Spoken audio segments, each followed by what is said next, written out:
Olá pessoal, muito bom dia, muito boa tarde, muito boa noite. Eu não sei qual horário você tá me assistindo, né? Eu vou me apresentar pra vocês. Eu sou a Janaína Bindá, dona do canal Eu Curto História Nina Bindá. Eu curto história no Instagram, Nina Bindá aqui, mas é curto história também. Enfim, confuso.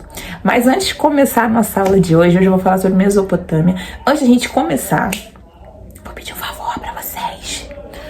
Não existe demais, não é pedir demais. Eu quero que você curta esse vídeo, que você compartilhe com alguém que esteja estudando essa matéria também. É um vídeo que vai ajudar, assim, a esclarecer algumas coisas. E eu vou tentar ser o mais breve possível, porque eu não consigo, gente, eu falo muito. Mas vamos lá, eu vou começar e vou tentar ser o mais enxuta, né? O conteúdo vai ser enxuto, vai ser tranquilo. Bom, a gente vai falar sobre Mesopotâmia, como eu já tinha explicado antes. É um assunto que eu trabalho no 6º ano e também no 1º ano do ensino, nesse novo ensino médio, e trabalhava no 3º e 1º ano no antigo ensino médio. Enfim, é um assunto extremamente importante, porque fala sobre uma região que é considerada o berço das civilizações. E por que ela recebe essa nomenclatura de berço das civilizações? Porque foram ali os primeiros agrupamentos humanos, onde houve a primeira forma de escrita, em que o homem sai do que a gente chama de pré-história para a história propriamente dita. Lembrando que a história, o período da história, ele é dividido em 4 períodos, né? Nós temos a Idade Antiga, Idade Média, Idade Moderna e Idade Contemporânea. Cada uma vai ter um evento específico e nas próximas videoaulas eu vou falando sobre todos eles com vocês. Então eu vou começar falando sobre Mesopotâmia. Fica na região chamada Crescente Fértil, como eu já expliquei, e o nome Crescente Fértil é porque o formato no mapa lembra uma lua no seu estado crescente. Se você olhar o seu livro aí, você vai encontrar rapidinho, você vai olhar assim, caraca, é verdade. E por que fértil? Por conta dos 2 rios que cercavam a palavra Mesopotâmia. Que cercavam a região Mesopotâmia. Aliás, a região da Mesopotâmia, o nome Mesopotâmia é meso. No caso, eles colocam no livro como terra entre rios. Seria o meio de rios, né? Potâmia tem a ver com água. Então, seria entre rios ou entre 2 rios. No caso, os rios são os Tigre e Eufrates. Bindá, por que esses rios são tão importantes para a população que viveu na Mesopotâmia? Porque era através desses rios que eles nadavam, se banhavam, se higienizavam, se alimentavam, se transportavam. E principalmente, gente, o mais importante, sem água não tem vida. E sem água não há... Foram 2 processos que foram responsáveis, na verdade, para que o homem começasse a ficar num lugar só, sem ficar andando de um lado para o outro, centro nômade. Então, a isso a gente dá o nome de sedentarização. Isso é importante para vocês lembrarem. E o que provocou a sedentarização desses homens na antiga Mesopotâmia era a incidência de água, os 2 rios, Tigre e Eufrates, e a descoberta da agricultura. Então, com as cheias dos rios, eles deixavam ali aquela região muito mais fértil para poder receber as plantações, os plantios para a subsistência daquela população. Nós vamos ter aí alguns pontos de destaque interessantes. O primeiro deles vai ser a escrita. Qual é o nome da forma de escrita? Escrita cuneiforme. E eu tenho uma maneira engraçada de falar para os meus alunos, quem for aluno vai entender. Cuneiforme. Eu faço isso na escola e tem o maior sentido do mundo. Aqui não tem muito.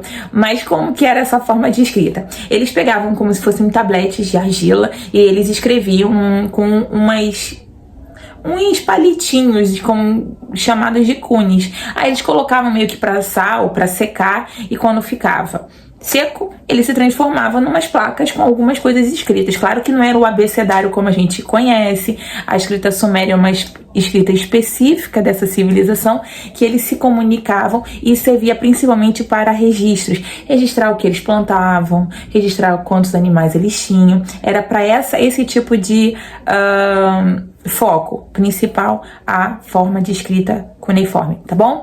Só que a civilização suméria vai ser superada por uma outra civilização, que eram os acádios. A gente vai ver os acádios aí pelo rei Sargão II. Ele foi muito conhecido porque ele era aquele rei que vivia, né, invadindo outras regiões, superando nessas regiões aquela população local e dominando a região e anexando a ele, essa região agora sendo pertencente a ele.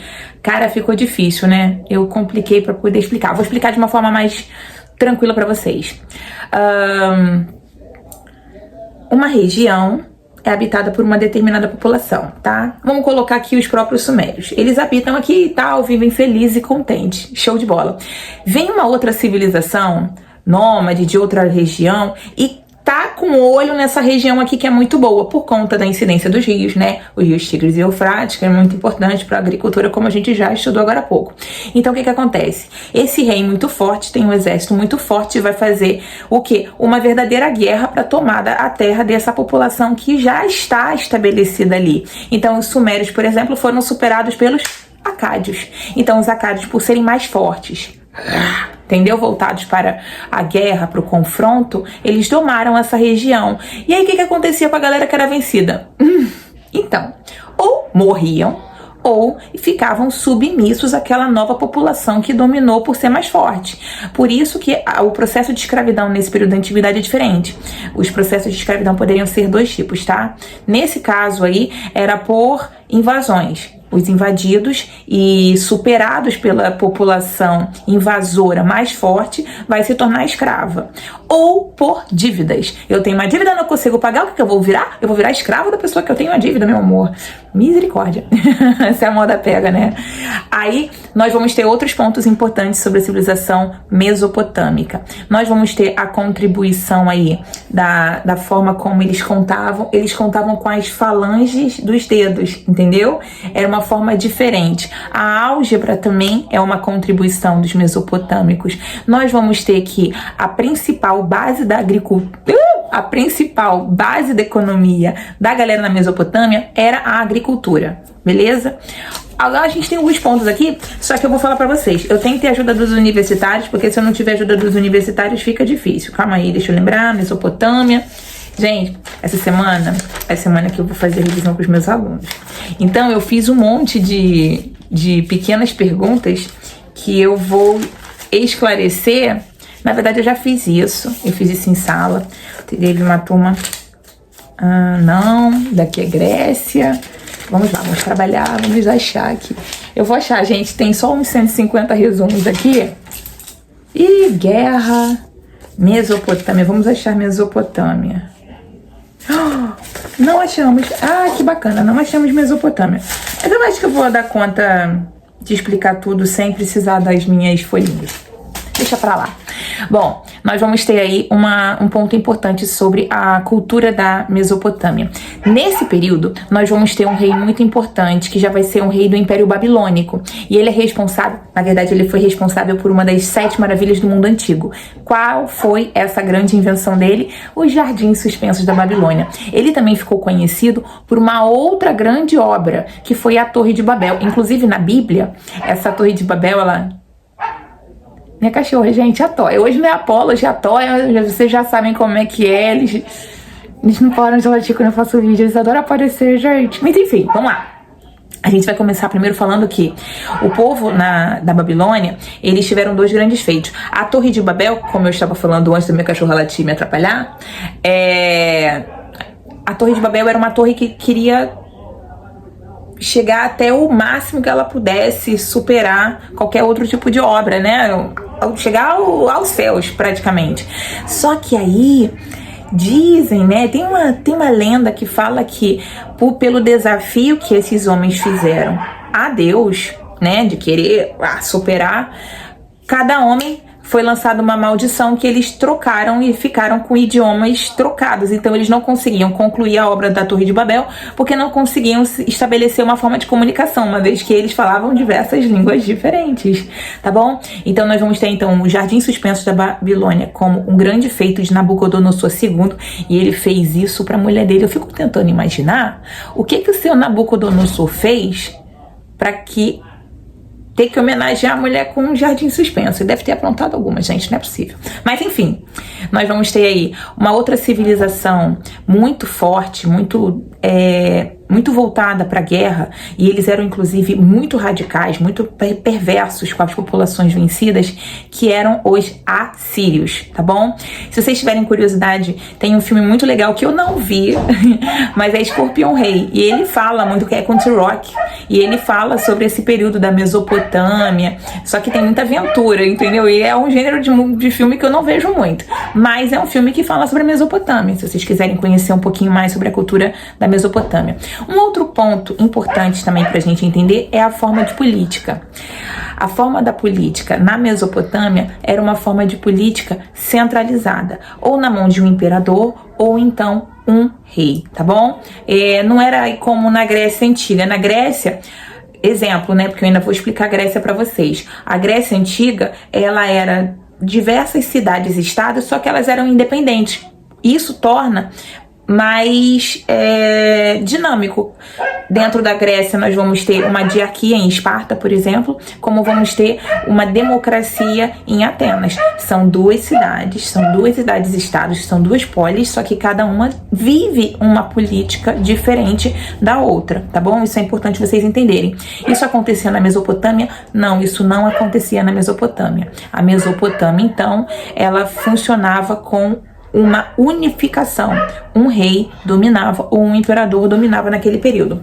Deixa eu ver se mais alguma coisa importante para eu lembrar. Ai, gente, a agricultura foi o fator responsável para poder manter essas populações. Então a gente vai lá, vou conseguir achar aqui minha revisão. Deu uma pausinha para poder achar minha revisão. E Toia tá com tudo, gente. Ela tá latindo, a bicha tá latindo muito hoje. Vocês estão ouvindo aí também? Estão ouvindo? Ai, meu Deus. Então vamos lá.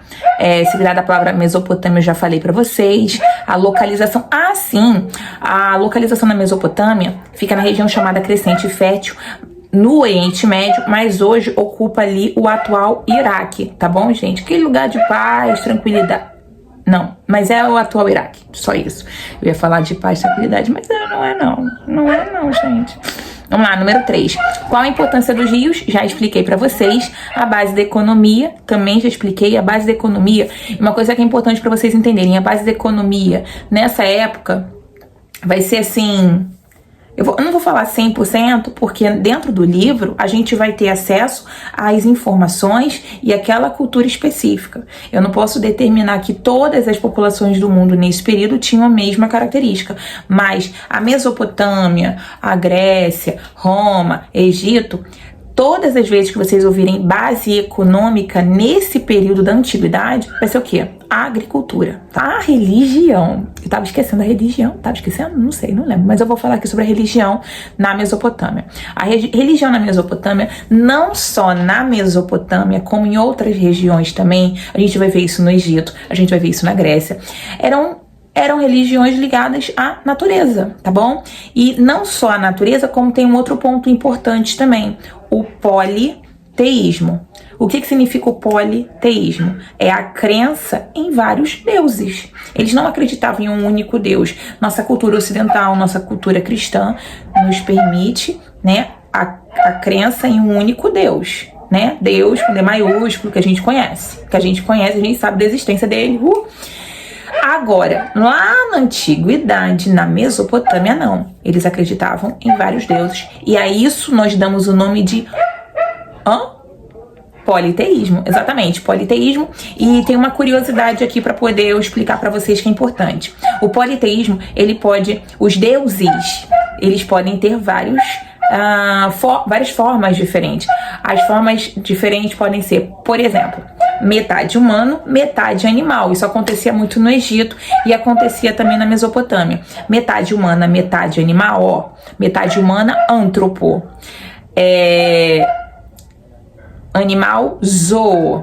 E mórfico, forma. Então eles tinham forma humana e metade humana e metade animal. Forma humana e animal, nós damos o nome de antropozoomórfico. Se só tiver forma humana, é antropomórfico. antropo, de pessoas, e forma, mórfico, tá bom? Eu lembro de mórfico naqueles Power Rangers, hora de mofar, mudar de forma, sei lá, eu acho que era isso. E aí, nós temos também os zoomórficos. Uma curiosidade pra vocês, a gente ainda vai estudar Egito, mas os egípcios, eles tinham mania de ficar mumificando os gatos por aí, entendeu? Então, os gatos eram considerados deuses, talvez, não sabemos. Então, muitos deles, eles eram mumificados, tinham uma relativa importância dentro do Egito Antigo. Acho que foram cerca de 2.000 gatos encontrados assim, mumificados. Então eles tinham uma grande importância. Então, se um animal for considerado um deus, nós damos o nome deles de zoomórficos, forma animal. Tá bom? Tranquilo?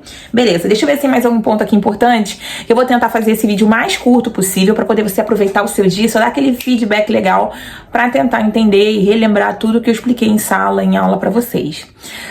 Base da economia, religião, civilizações hidráulicas. Isso é importante, tá, gente? Deixa eu explicar para vocês. Vou pegar essa folhinha para poder explicar. Quando tem uma coisa chamada cheias, pessoas que moram próximas regiões de rios, acontece a época das cheias, que é quando chove muito e o nível do rio aumenta. Quando chove muito, o nível do rio aumenta. Se você não estiver preparado para isso, meu amor, vai alagar sua casa, vai levar seus bois embora, vai levar sua plantação embora, vai levar você embora.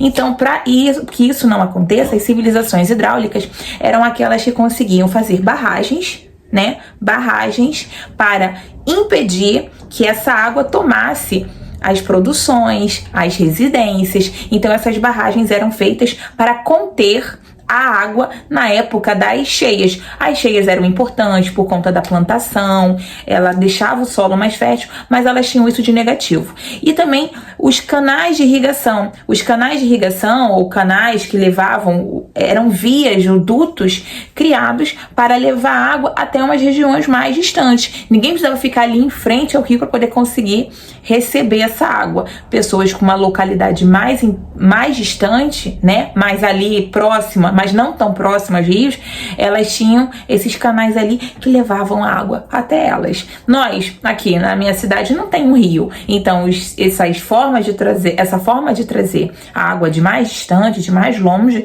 ela vem uma forma de um canal que liga aí, que traz essas águas até lugares mais distantes que não teriam acesso natural, tá bom? Então, civilizações hidráulicas é aquelas que tinham algum tipo de mecanismo, algum tipo de tecnologia para a época utilizada para a plantação, para conter as águas ou para levar a água e acessos mais distantes. Beleza, galera? Deixa eu ver. Eu tô aqui com a ajuda do meu celular para poder eu conseguir falar tudo o que eu quero, mas o problema é que eu vou falando as coisas e eu não tenho um roteiro. Eu não consigo. Eu consigo falar assim, né? Falando como se eu estivesse explicando sem estar dando uma aula normal, porque eu não consigo, vocês sabem, meus alunos sabem a minha dificuldade. Então eu vou falando de tudo que eu consigo achar que é importante para que você leve na sua bagagenzinha de mão para sua vida. E isso que é, na verdade, entender. Se eu for ficar decorando com vocês, se a gente ficar só falando,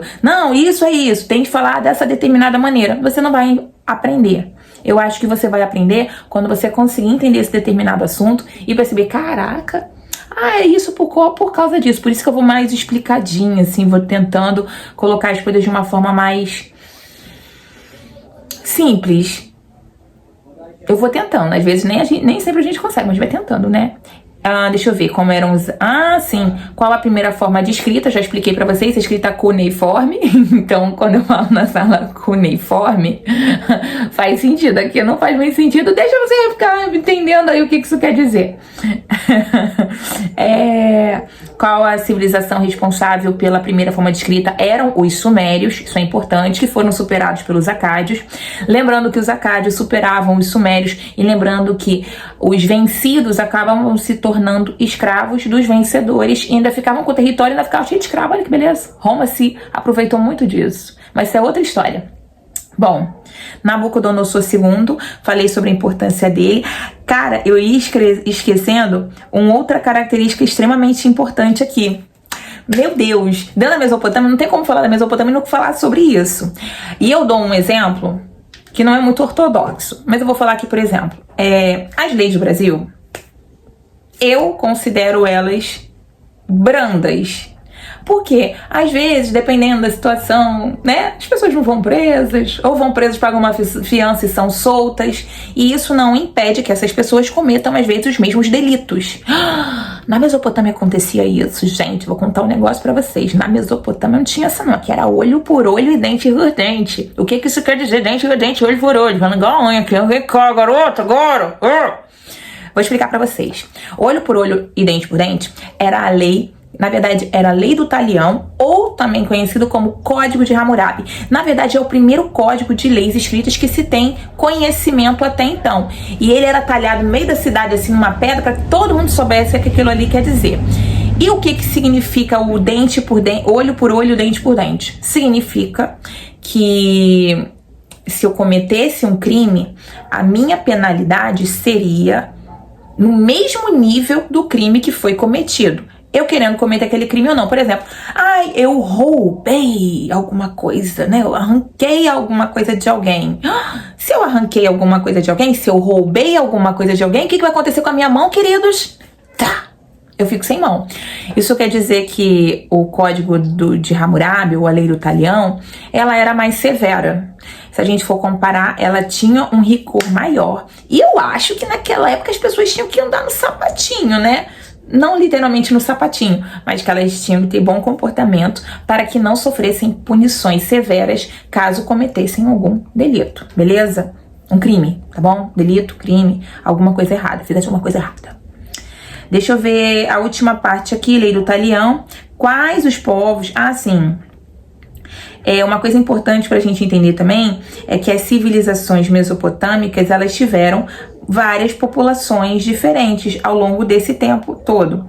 Eu vou colocar todos aqui, tá bom? Para começar, eu vou tentar memorizar com vocês de acordo com o que eles fizeram. Os sumérios, por exemplo. Os sumérios foram responsáveis pela escrita cuneiforme, beleza? Nós vamos ter aí os acádios, que foram, o Sargão II foi um acádio, um rei acádio, e ele foi o primeiro rei, dentro do conhecimento que nós temos em história, a fazer esse processo de dominação. Acho que ele gostava de jogar o War, entendeu? Ele inventou essa ideia. Eu vou criar um exército forte, domino aquela região, mato a galera que tiver contra e quem sobrar vira meu escravo. Era mais ou menos assim, ainda fica um território pra mim. Olha que beleza. Nós vamos ter, além dele, acádios, os assírios. Assírio também, esse povo era sinistro, cara. Eles, nossa, tipo, eles eram muito ruinzinhos. Eles eram... Eu vou falar assim uma palavra assim, eles eram perversos. Perversidade é você agir de forma truculenta, ruim, torturas com outras populações, então os assírios. Mas tem uma curiosidade aqui, os assírios foram os primeiros a usar carro de guerra, tá? Eles aprimoraram lá coisas que os acádios fizeram e começaram a inventar outros tipos de ferramentas para os seus exércitos, porque eles também eram militarizados, muito mais sofisticados para aquela época, tá bom? Nós vamos ter aí os babilônicos e os amoritas, né? E os caldeus, e dentre os babilônicos nós vamos ter aí a curiosidade do Império Babilônico, responsável pela criação da Torre de Babel, criação eu falo até eu começo a rir, que eu acho lindo, né? O jardim suspenso da Babilônia, que foi o jardim que o Nabucodonosor, fofissimamente, não sei porquê, fez pra mulher dele. E nós vamos ter também uma outra curiosidade, a lei do Talião, que também é o Código de Hammurabi, que foi essa última coisa que eu expliquei. Olho por olho, louca, olho por olho, dente por dente. Gente, eu acho que eu expliquei tudo que eu tinha que explicar. Os rios Tigre e Eufrates, a localização, as populações que viveram ali. Eu desejo que vocês estudem, deem uma boa olhada no livro, em toda a revisão, tentem olhar esse vídeo. Deu uma dúvida? Volta de novo no vídeo. Cara, Bindá explicou, volta de novo. Até que você entenda. Às vezes você vai ter mais dificuldade nessa matéria, às vezes vai ter mais dificuldade em outra matéria, mas o importante é, se você tá com dúvida, vê de novo. Tá com dúvida, vê de novo. Cara, não tô entendendo no livro, vem aqui no meu resumo e entende tudo, beleza? Fechou? Já é? Então, uma excelente semana a todos, tá? Muito obrigada por ter visto o vídeo. Compartilhe com os amigos se você gostar. Se não gostar, compartilha com os inimigos também. Olha que legal. Só não deixa de interagir aí, que isso é uma forma, um termômetro que eu tenho para entender que os vídeos que eu estou fazendo para vocês têm uma relevância legal, tá bom? Eu vou ficando por aqui. Um super beijo para vocês. Fui!